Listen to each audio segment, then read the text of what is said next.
This is my invisible journey through worlds which only I have lived through and has not been seen by anybody.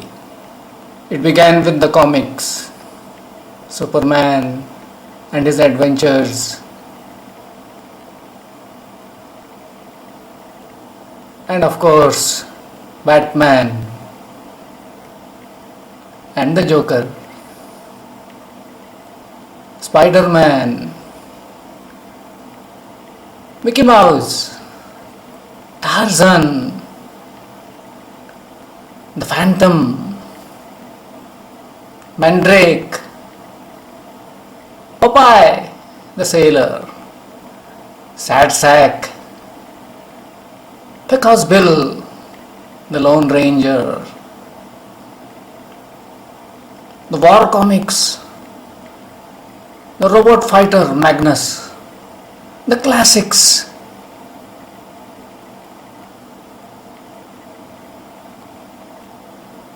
Archie, Asterix, and of course Tintin. Gradually I started shifting to more higher reading. Grimm's fairy tales, tales from Shakespeare, Perry Mason. In fact, I was initiated into reading by this book, which was presented to me by my English teacher, The Adventures of Huckleberry Finn, which I enjoyed so much. To this date, I have it with me. This put me on to my reading journey, and like many, it began with Perry Mason and the cowboy books, which I still liked. This book was bought to me by my uncle, this is the first novel that was bought, and I began the James Bond readings. Then it was Alistair MacLean, James Hadley Chase, and of course The Day of the Jackal by Frederick Forsyth, Odessa File, Sidney Sheldon, the master storyteller, If Tomorrow Comes, and then of course Robert Ludlum, The Bourne Identity, and its sequel, something more of a different nature, Ayn Rand, The Fountainhead, Arthur Haley, Airport, Final Diagnosis, the profession which I ultimately took up in my life, Robin Cook, Harold Robbins, Leon Uris, Jaws, this book I loved, Night of the Generals, that was another great one, Andromeda Strain, Michael Crichton, this is one of my most favorite books, Jurassic Park, Love Story by Eric Segal, such a passionate tale, almost as passionate as Gone with the Wind. Then Agony and the Ecstasy, Irving Stone, Michelangelo, Lust for Life, Vincent van Gogh, the controversial Lady Chatterley's Lover, by Alberto Moravia, Two Women, From Here to Eternity by James Jones, Irving Wallace, The Prize. It was really a wonderful book, and this was the one which held me for a long time, The Godfather by Mario Puzo. This I read much later, but still I really liked it, The Da Vinci Code. Then I shifted over to the classics, my read taste started changing. Tom Jones by Henry Fielding,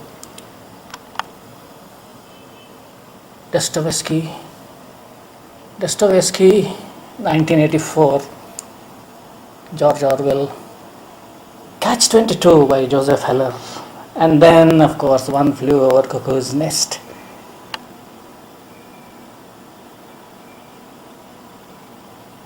And then I went through almost all world famous books. I had one which gave all them in an outline.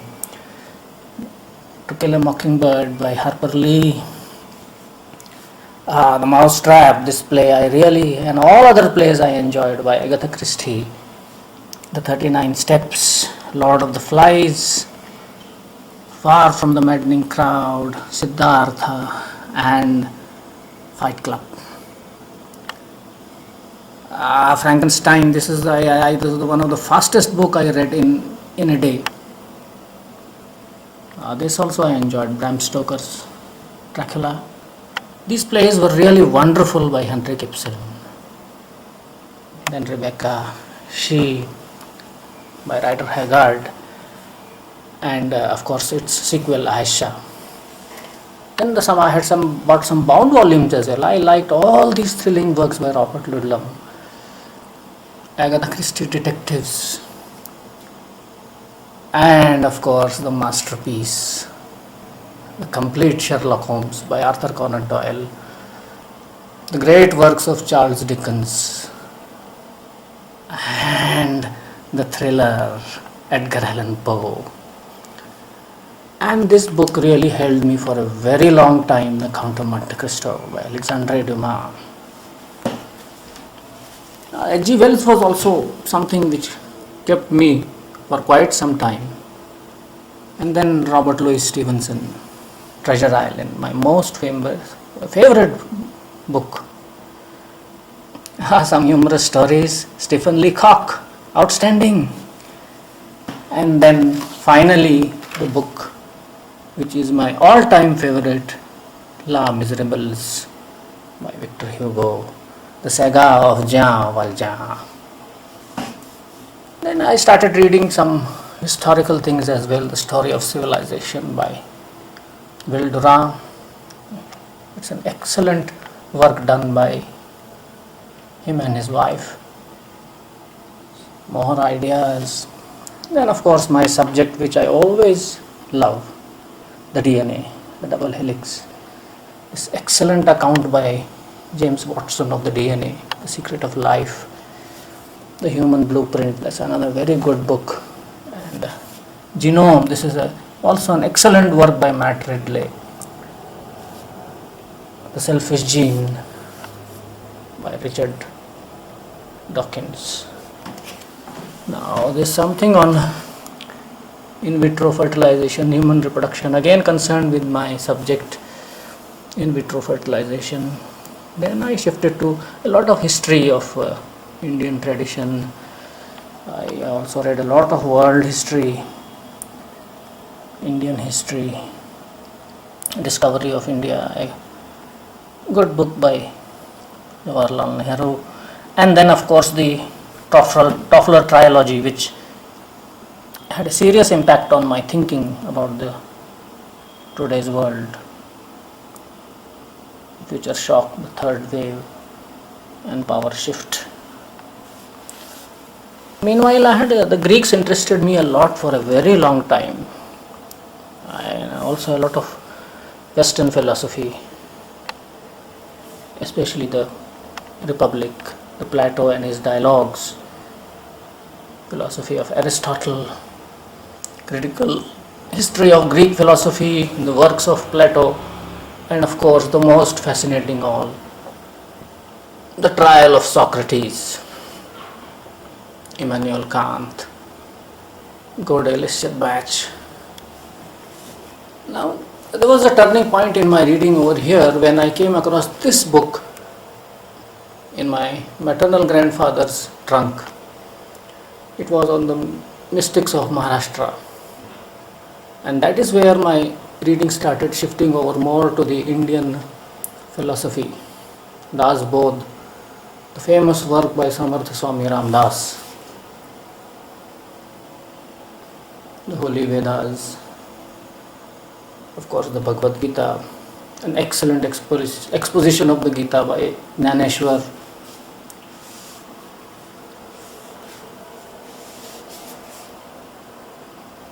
And then taste started changing and my quest began to look into this whole thing about spirituality, and I came across this book, The Gospel of Ramakrishna. I read a lot of Ramakrishna. I spent a considerable amount of time here on this great master.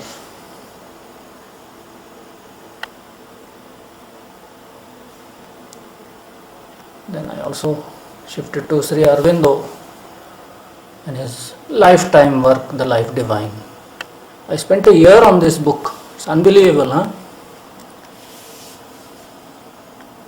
Buddha, Tibetan Book of the Dead, the Tibetan Book of Living and Dying, and of course Krishna ji or Jai Krishnamurti.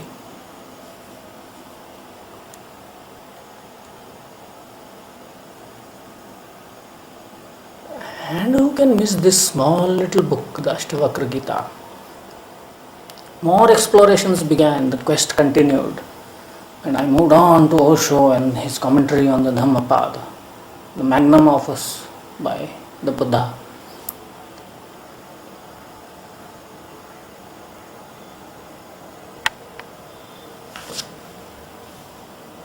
Another great book, the Zen Manifesto by Osho. The quest continued, U.G. Krishnamurti, the anti-guru, Eckhart Tolle with his power of now, and stillness speaks. Some classics, the Song of Ribhu, the Yoga Vasishta, and the teaching of Ramana Maharshi, his most famous work, Who Am I?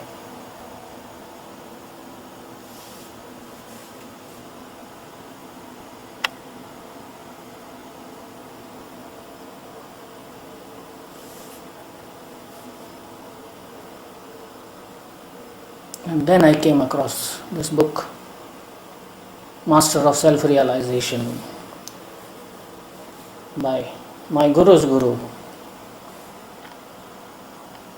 Siddharameshwar Maharaj, and then another of his disciples' book, Illusion versus Reality, Dialogues with Sri Ranjit Maharaj.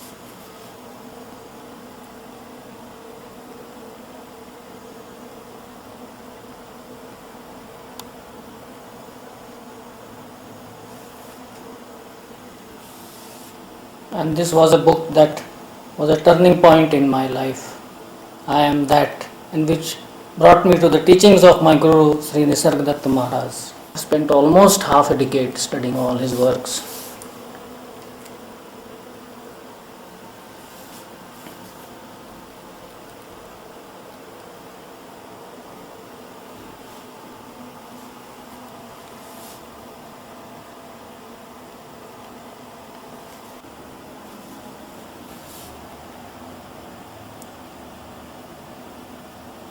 And the message is very clearly conveyed here, which brought me to the ultimate words that began 50 years back. The real does not die, the unreal never lived. And my only work, which is known to many,